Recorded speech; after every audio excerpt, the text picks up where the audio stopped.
início da guerra no Pacífico, um capitão americano enfrenta ameaças inesperadas ao submarino dele. Naquela época, isso foi considerado um dano muito sério. E a sua tripulação.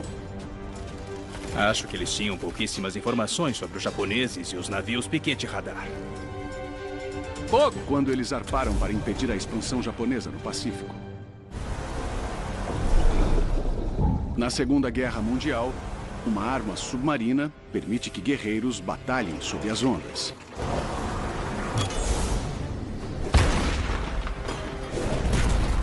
Com destreza, força e tenacidade, seus inimigos revidam. Revolucionária, mas ainda primitiva, é uma tentativa desesperada para mudar o curso da guerra. Suas histórias são lendárias. Inferno Submarino. Guerreiro ferido. 10 de maio de 1942. Um submarino americano se aproxima de águas japonesas. Os vigias avistam uma embarcação inimiga a apenas 6,5 km de distância. Chama o capitão!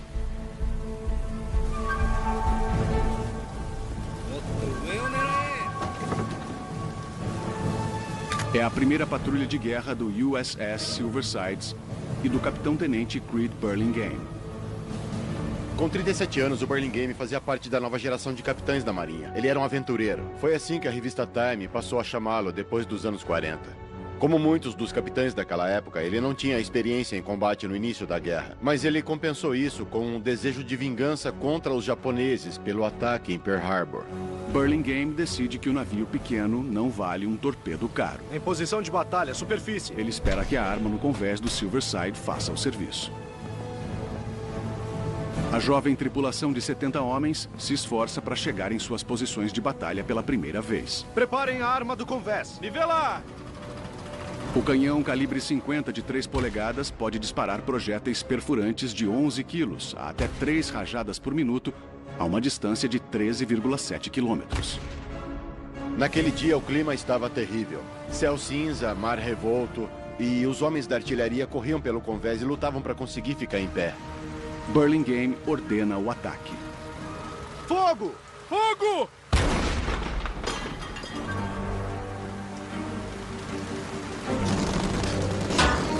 Mas o navio japonês devolve os disparos e uma batalha se inicia. Elevar 15! Fogo! Fogo! O Ebisu Maru número 5 é um barco de pesca de madeira de 131 toneladas. Até mesmo navios civis como barcos de pesca foram armados para defender o Japão. Naquela época, o Japão não tinha radar. Então, o método simples para a Marinha Imperial Japonesa era usar a aviação naval terrestre para patrulhar a área. Mas haviam espaços grandes, então Yamamoto fez várias linhas de navios piquetes, principalmente a cerca de 150 graus leste. A distância da costa japonesa até aquela área é de cerca de 800 milhas náuticas, o bastante para que o Japão pudesse dar o aviso. Fogo!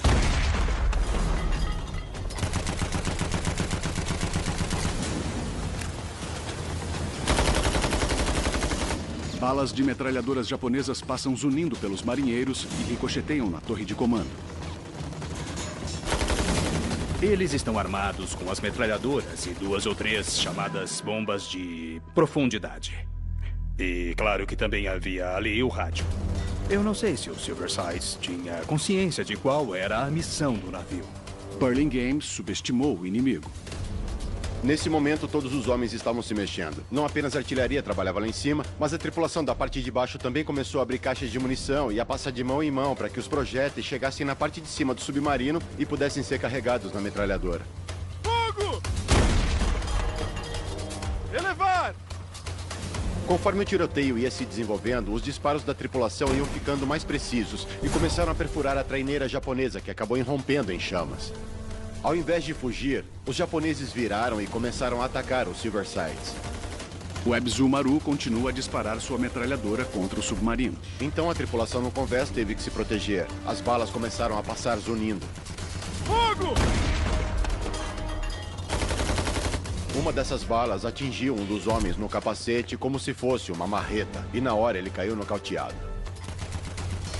Apesar do homem ferido, a corrente de munição continua, com os projéteis passando de mão em mão. Mas logo, outro membro da tripulação, Mike Harbin, também é atingido ao passar um projétil para o companheiro. Levou só um segundo. O Mike Harbin caiu no convés e o resto da tripulação continuou passando os projéteis de mão em mão e, de repente, todos param, olham para baixo e percebem que o Mike Harbin tinha sido abatido e que havia sangue por toda a sua volta no convés. Em choque, a tripulação congela, apesar do tiroteio. Para chamar a atenção deles, o Worthington sacou a sua pistola, colocou ao lado do seu corpo e gritou para os homens: voltem para o maldito canhão ou atirem todo mundo. Mexam-se! Carreguem esse canhão! Continuem atirando! Mais rápido! Levantem! Continuem! Rápido! Fogo!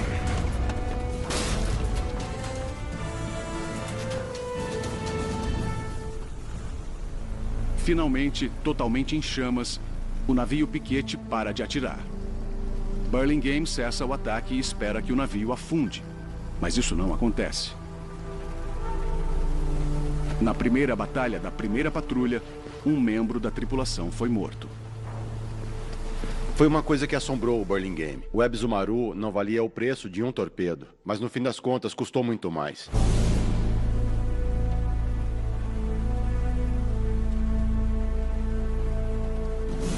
Ao longo do ano de 1942, os japoneses parecem consolidar seu domínio no Pacífico. O Japão queria que a guerra fosse a mais curta possível. A Austrália era um dos maiores obstáculos para os esforços de guerra japoneses, porque fica muito próximo do mar do sul da China. A Austrália tinha um potencial enorme para ser a base de um contra-ataque contra o Japão. O próximo passo dos japoneses, portanto, foi isolar a Austrália. Os japoneses começaram a construir suas bases aéreas na ponta sul das Ilhas Salomão, na ilha Guadalcanal. Era o melhor ponto para controlar aquela área a partir do ar. Para deter a expansão japonesa, no dia 7 de agosto, 6.000 fuzileiros americanos desembarcaram em Guadalcanal para tomar posse da ilha. A primeira ofensiva que os Estados Unidos montaram no Pacífico foi em Guadalcanal. Guadalcanal não era um lugar muito bom para se estar, mas era um lugar a partir do qual conseguíamos ir muito mais longe. Se você reconhece essa importância, significa que vai ter que lutar por ele. E isso pulverizaria uma boa parte da marinha japonesa. Eles infligiram muitas baixas em nós. Em novembro, os números são assombrosos. Os japoneses desembarcaram 30.000 tropas. Muitas foram derrotadas rapidamente. Eles continuam a lutar para manter o controle, apesar do enorme impasse. Reforços seriam importantes. No dia 17 de dezembro de 1942, o Silversides parte da base americana em Brisbane, na Austrália. Eles seguem para uma área ao sul da ilha de Truk, em sua quarta patrulha de guerra. O submarino do capitão-tenente Burlingame deve impedir que reforços e suprimentos japoneses cheguem a Guadalcanal.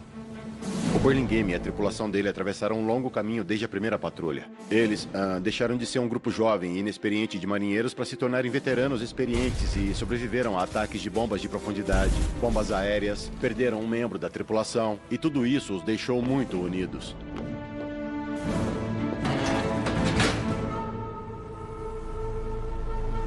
Cinco dias de missão e o Silversides passa pela fortaleza japonesa de Rabaul, na Nova Bretanha.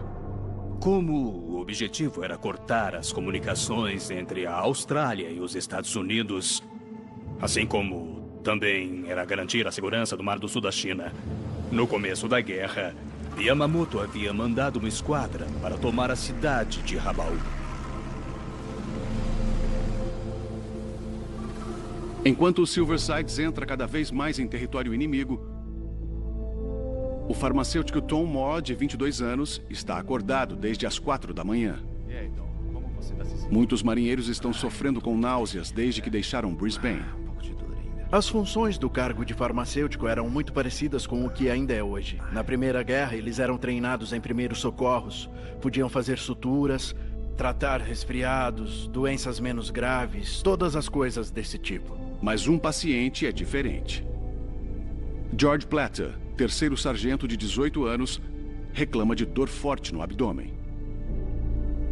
Moore prescreve descanso, como havia feito com os outros. Mas horas depois, a condição de Platter piora. A dor está mais intensa. O farmacêutico começa a se preocupar. Moore acha que sabe o diagnóstico. Apendicite aguda. Uma condição médica séria em um mundo sem antibióticos. Se você tinha um colega com apendicite e deixava passar muito tempo, poderia virar apendicite aguda. E o apêndice podia acabar estourando. Essencialmente, isso era uma sentença de morte. Moore acredita que Platter precisa de cirurgia. Ele tem apendicite, não dá. Ele pede para Burlingame solicitar um hidroavião, uma aeronave que pode aterrissar na água, para pegar Platter e levá-lo até a Austrália para uma cirurgia de emergência.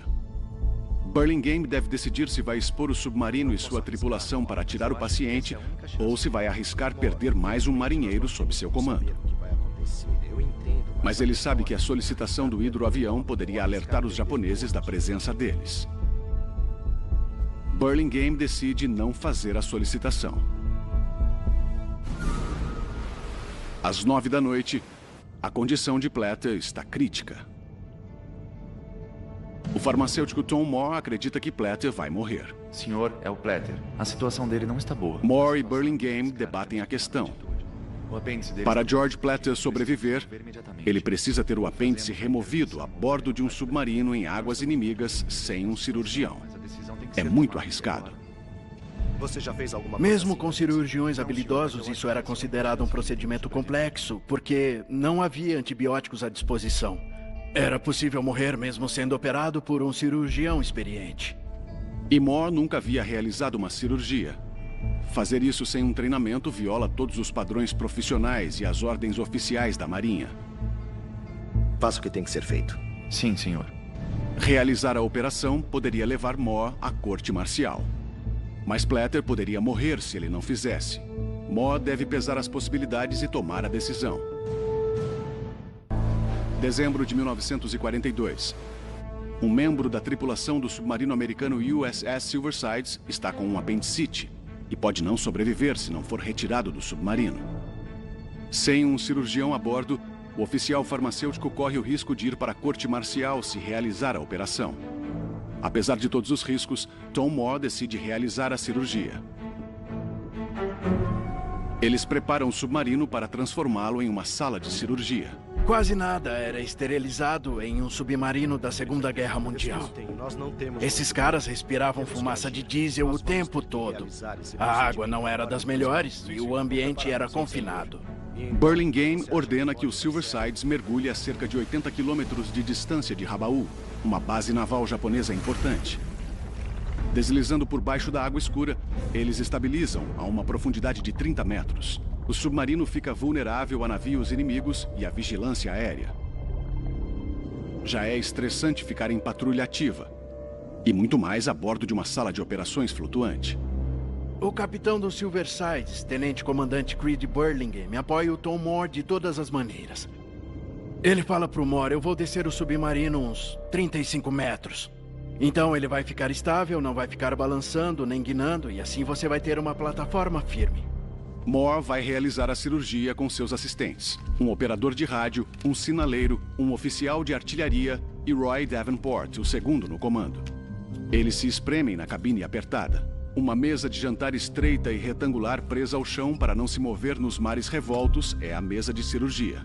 Os instrumentos que o Moore tinha no submarino eram somente um bisturi, uma pinça, material de sutura e gaze que ele podia usar como esponja. Ele não tinha retratores que seriam necessários para realizar toda a cirurgia. Mas ele pediu para o oficial mecânico dobrar algumas colheres. Assim ele conseguiu os retratores. E também tinha um pouco de novocaína, que ele usaria como anestesia espinhal. Moore dosa 150 miligramas de novocaína.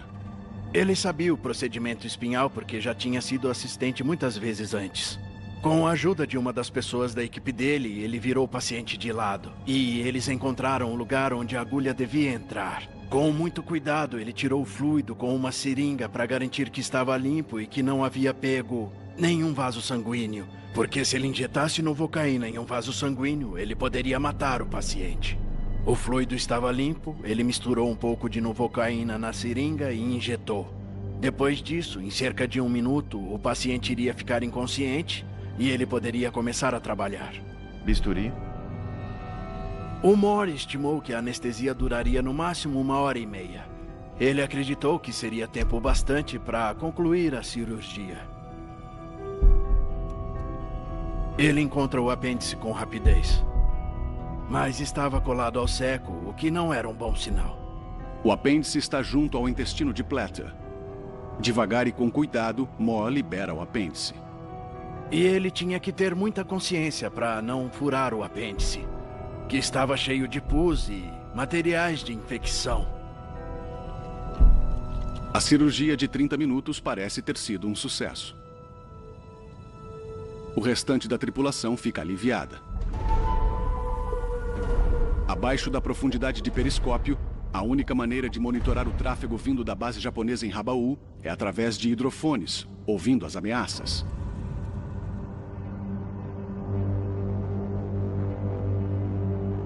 Mas quando Moore tenta fechar seu paciente, ele descobre um sangramento dentro do abdômen de Platter.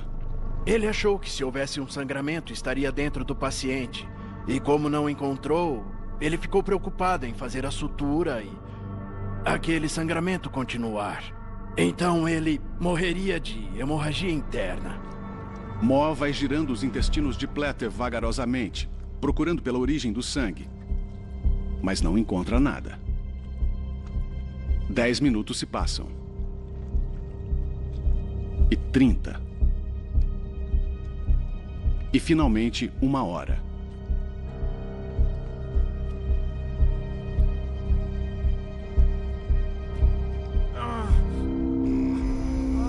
A anestesia começa a perder o efeito. Se você desperta com o seu intestino pendurado para fora de uma incisão, provavelmente vai doer.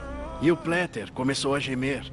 E não demorou muito para alguém perceber que o paciente estava acordando e a operação não tinha acabado.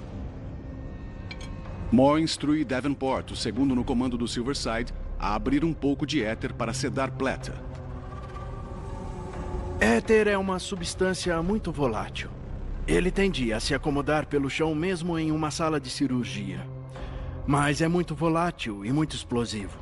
Os ventiladores estavam ligados. Qualquer coisa que entrasse na atmosfera do submarino seria espalhada para o restante da embarcação, então rapidamente todos cheirariam éter. Por isso, o éter não era recomendado para ser utilizado dentro de um submarino. Nervoso, Davenport derrama éter no paciente. No mesmo instante, Stigall, que está segurando a incisão usando as colheres dobradas, começa a ficar zonzo.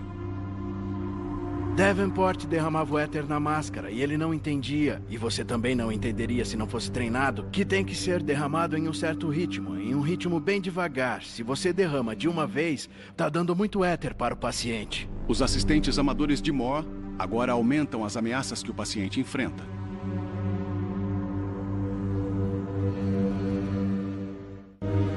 Calmamente e interrompendo o procedimento, Moore mostra para Davenport como administrar o éter adequadamente.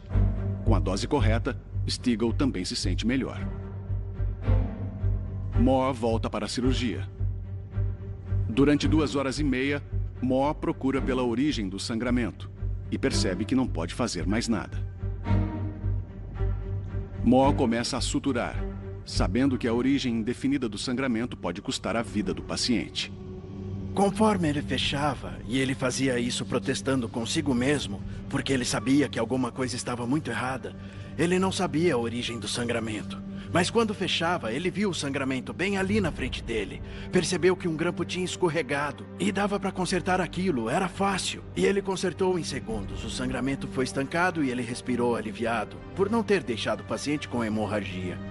Coloque-se naquela situação. Ter a incumbência de salvar uma vida humana com muito poucas ferramentas para trabalhar, a não ser sua habilidade e sorte.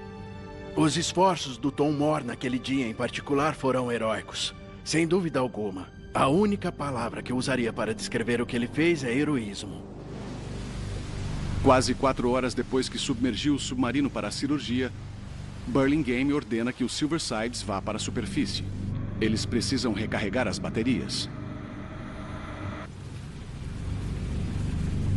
Pouco depois das 3 da madrugada, vigias avistam um navio no escuro. Todos concordam que parece ser um submarino. Burlingame tenta identificá-lo melhor. O Burlingame suspeitava que poderia ser outra embarcação americana. Então ele vai para o oeste. Quando ele faz isso, ele cruza um rastro lunar e os vigias da outra embarcação o avistam. A embarcação vira na direção do Silversides e começa a se aproximar. Os vigias reportam que a embarcação está se aproximando. O Burlingame pediu para o sinalizador piscar um sinal de reconhecimento em código Morse. A embarcação continua se aproximando. Um segundo sinal é respondido com uma luz verde. Não é código Morse. Definitivamente é uma embarcação inimiga. Burlingame ordena toda a força à frente para deixar o navio para trás. Depois manda a tripulação para suas posições de batalha e manda preparar os torpedos. Quando o inimigo está a 3,5 km, o Silversides dispara.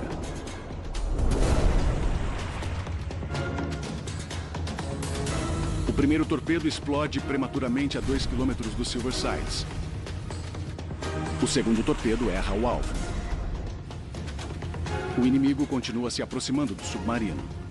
Atenção, preparem-se! Eles não têm tempo para preparar outro ataque. Burlingame ordena um mergulho para sair do alcance de possíveis bombas de profundidade. Na superfície, o navio inimigo se prepara para lançar bombas especiais para afundar submarinos, chamadas bombas de profundidade. Submarinos são invisíveis se você está na superfície.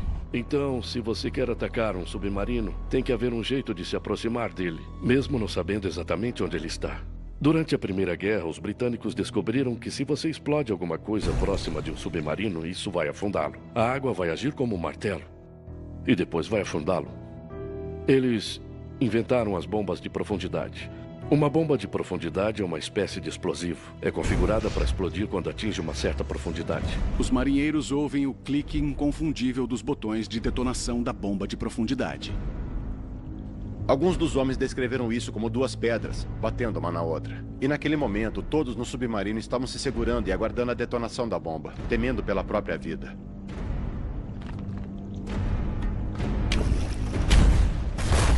A primeira de 4 bombas explode na popa do Silversides.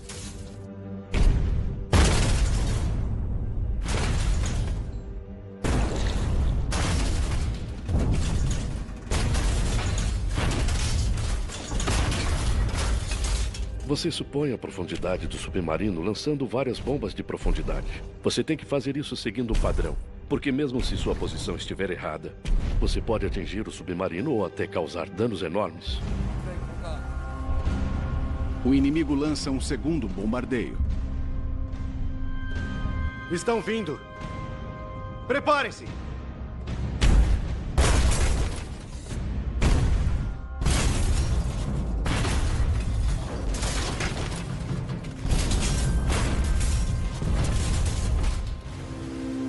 O navio inimigo, 90 metros acima, para de atacar o submarino abaixo.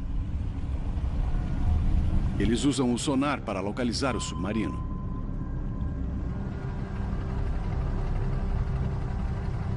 Os Silversides têm que escapar dessa nova ameaça e voltar para sua missão de impedir os japoneses de reforçar Guadalcanal. Sudoeste do Pacífico, dezembro de 1942. A 80 quilômetros da fortaleza japonesa de Rabaul, o USS Silversides está sendo atacado. Um destroyer japonês joga bombas de profundidade no submarino.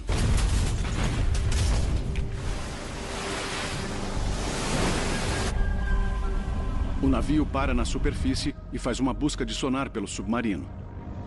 Os homens conseguem ouvir a embarcação acima. Eles ouvem em silêncio.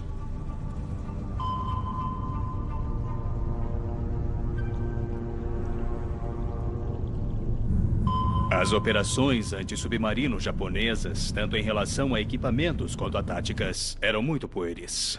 Mesmo no começo da Segunda Guerra Mundial, a Marinha japonesa alocou quase todos os recursos possíveis nos encouraçados, cruzadores e contra-torpedeiros. A capacidade anti-submarina da Marinha Imperial Japonesa foi deixada para trás. A Marinha japonesa fez outro cálculo errado. Os submarinos americanos podem mergulhar entre 20% e 30% mais fundo do que os submarinos deles. A profundidade configurada para detonar era muito mais rasa do que a capacidade real de submersão dos submarinos americanos. Havia incompatibilidades devido ao equipamento menos desenvolvido e das táticas japonesas. Bombas de profundidade balançam o submarino, mas nenhuma chega perto o bastante para causar danos sérios.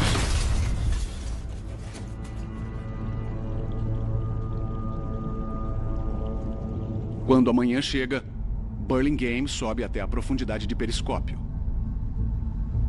Mas o destroyer ataca e os obriga a mergulhar novamente. Na segunda aproximação, finalmente o capitão consegue dar uma boa olhada em seu algoz. É um destroyer de 2 chaminés. Burlingame pensa num contra-ataque, mas eles estão muito longe. Ele observa o destroyer desaparecer no horizonte. Quando a ameaça cessa, Burlingame aproveita a oportunidade para descansar um pouco. Em patrulhas de combate, as tripulações ficavam acordadas por dias e isso poderia levar à exaustão e à possibilidade de cometer erros. Os marinheiros desabam em seus beliches.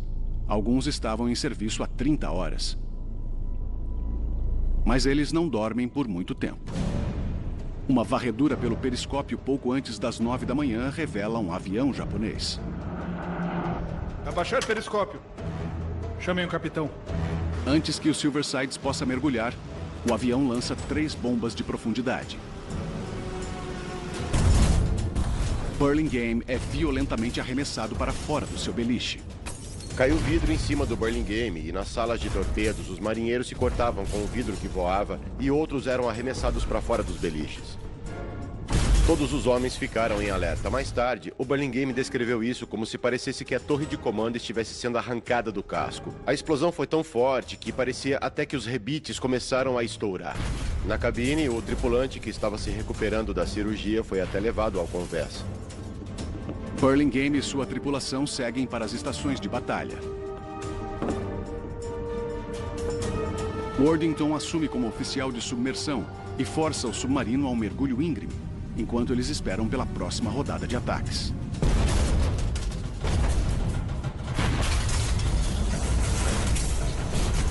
Uma explosão estoura um cano da sala de válvulas. Na sala de controle, Worthington descobre outro problema.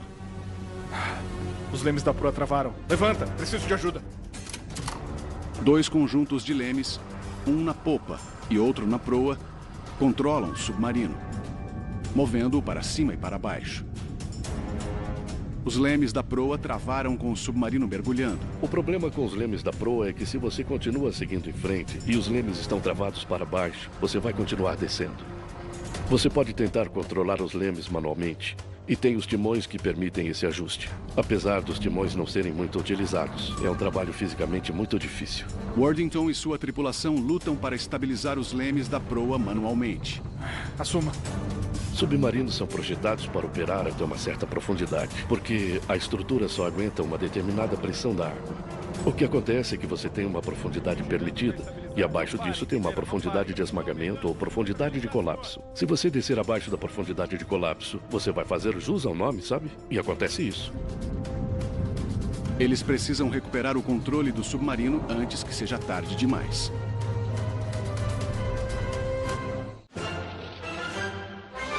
Existem algumas maneiras de conhecer a Rainha Elizabeth.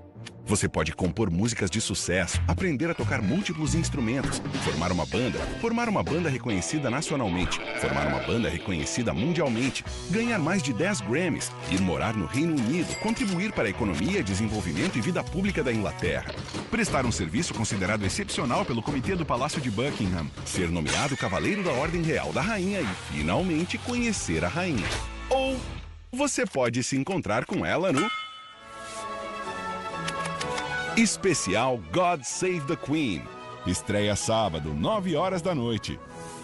No National Geographic.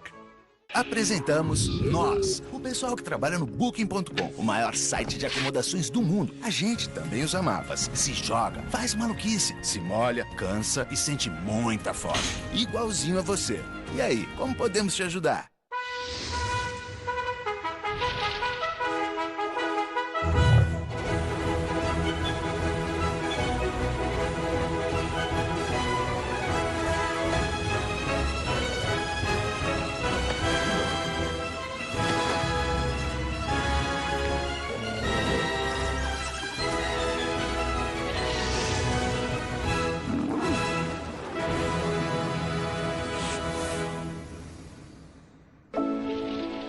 Atenção! A calmaria está prestes a acabar. E nessa temporada de pesca, a competição vai se tornar brutal. Oh my God! Yeah, baby! Yes! Temporada de pesca, novo episódio, quarta, 9h45 da noite, no National Geographic. Dezembro de 1942. No sudoeste do Pacífico, um submarino americano está em um mergulho forçado devido aos lemes que foram danificados em um ataque de bombas de profundidade. Continuem assim até estabilizar, vocês entenderam?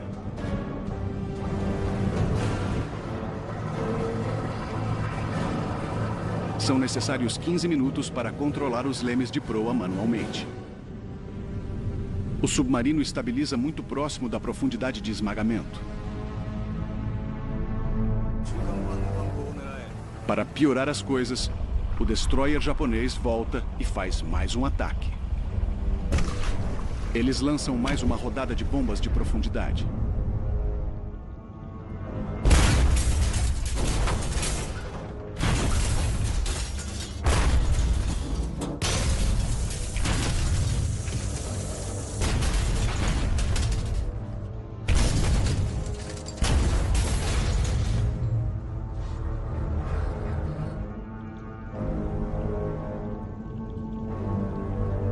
Finalmente, os ataques chegam ao fim.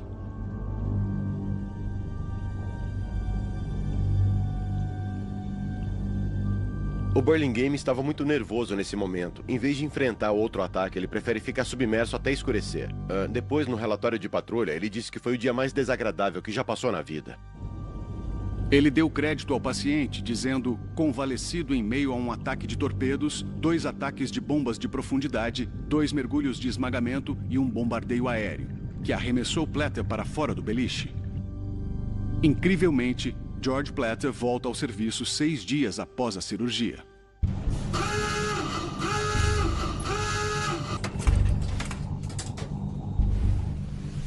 Às 7h42 da noite do dia 23 de dezembro, o Silversides emerge para verificar a situação. Relatório de danos.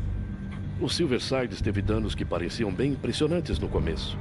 O pior de tudo eram os lemes travados para baixo. Também haviam outras coisas. As antenas estavam esmagadas, o periscópio estava quebrado. Naquela época eram danos considerados muito sérios. Mais tarde na guerra isso seria superficial. Apesar disso, o Silversides ainda navega usando sua própria energia. Os motores ainda funcionavam. Ele conseguia navegar em alta velocidade na superfície. Isso era uma das coisas boas dos Classe Gato, aos quais os Silversides pertenciam. À 1 da manhã do dia 24 de dezembro, o Silversides chega à área de patrulha para a qual fora designado, entre as ilhas da Papua Nova Guiné.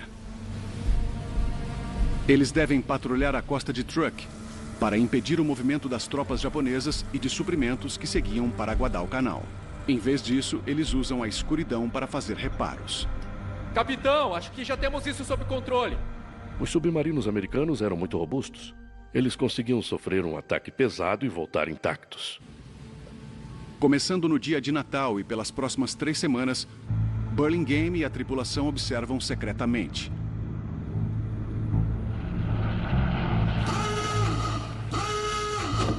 E mergulham periodicamente quando aviões de patrulha sobrevoam a área. No dia 18 de janeiro, a sorte deles finalmente muda.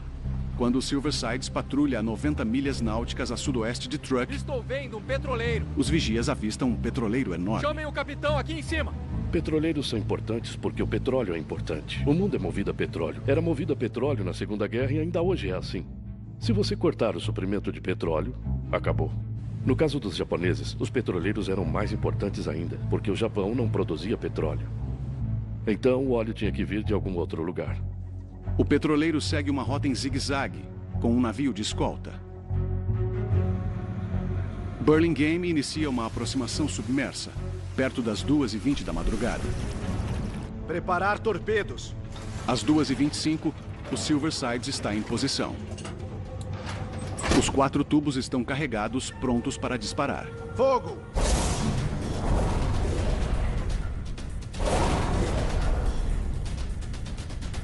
Menos de 1 minuto após o primeiro torpedo ser disparado, ele atinge a proa do petroleiro.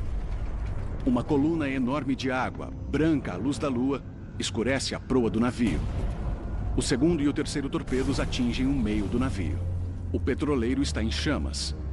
A estimativa de Burlingame é de que a nuvem de fumaça atingiu 60 metros de altura. Mas a batalha ainda não acabou. Um navio patrulha parte na direção do Silversides. Abaixar periscópio, vamos para o fundo. Burlingame dá início às táticas de evasão e ordena o mergulho do submarino. Mas a escolta do petroleiro cruza a popa do Silversides e lança 8 bombas de profundidade.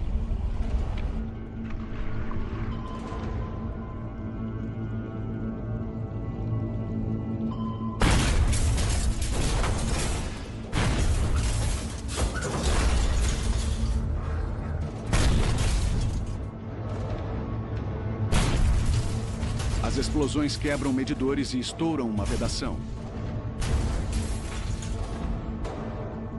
O ar escapa para a superfície, revelando a posição para o navio escolta japonês. O navio inimigo lança mais uma rodada de bombas de profundidade, causando ainda mais dano ao submarino.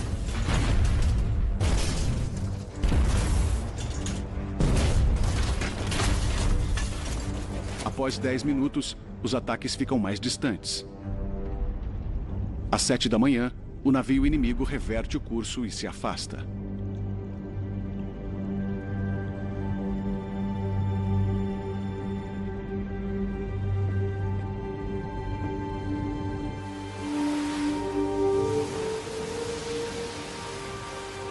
Com mais alguns reparos, o Silversides consegue voltar à patrulha.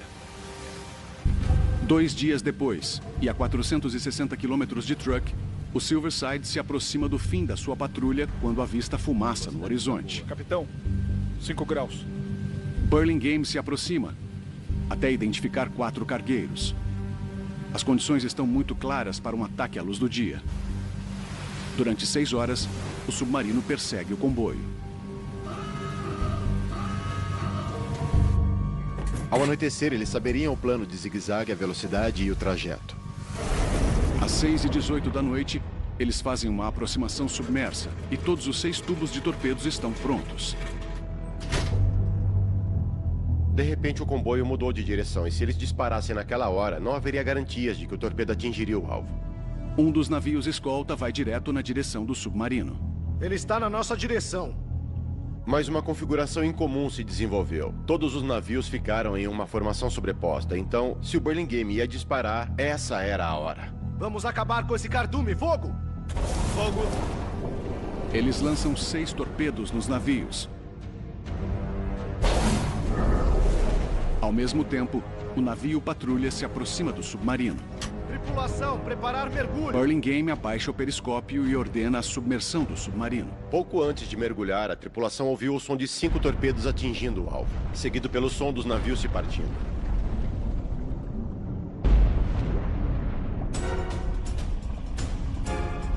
O navio patrulha faz uma busca de sonar pelo Silversides e depois lança 6 bombas de profundidade.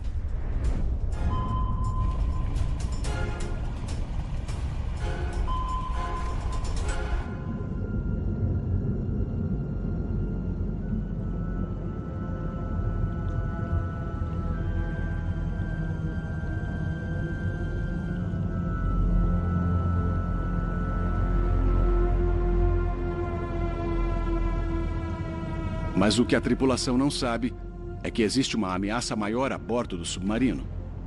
Ao ouvirem 5 torpedos atingindo o alvo, eles deviam ter se preocupado com o 6º. Vamos acabar com esse cardume! Fogo! Fogo! A cerca de 460 quilômetros ao sul de Truk, o Silver Sides dispara 6 torpedos em um comboio japonês. E a tripulação acredita ter afundado 3 navios. Abaixo da profundidade de periscópio, eles não têm como confirmar os acertos. A Marinha registrou que 1 afundou e 2 foram avariados. O ataque deles atrai outras bombas de profundidade.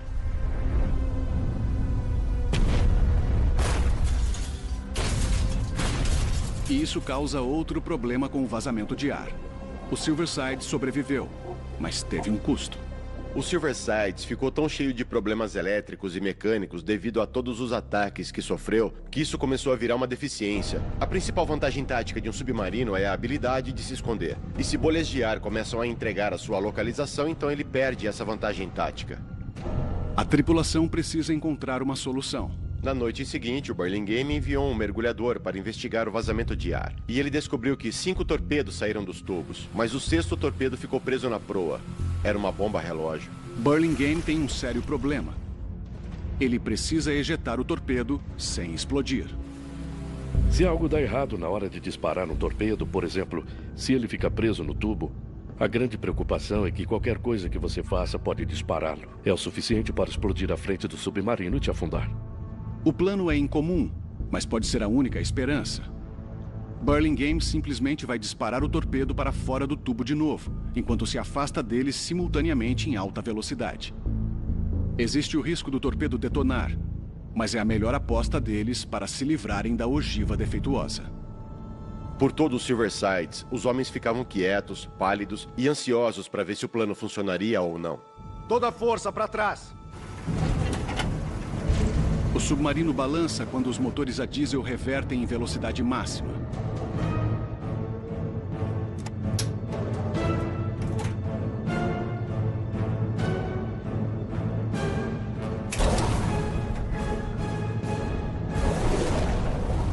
E o torpedo sai pela proa do submarino. E lá vai ele. Ele se distancia até desaparecer.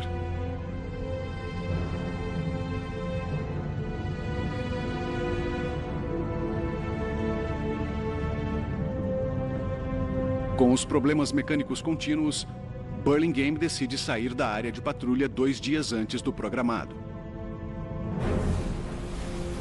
E no dia 31 de janeiro de 1943, após 47 dias, o Silver Sides termina a 4ª patrulha de guerra em Pearl Harbor.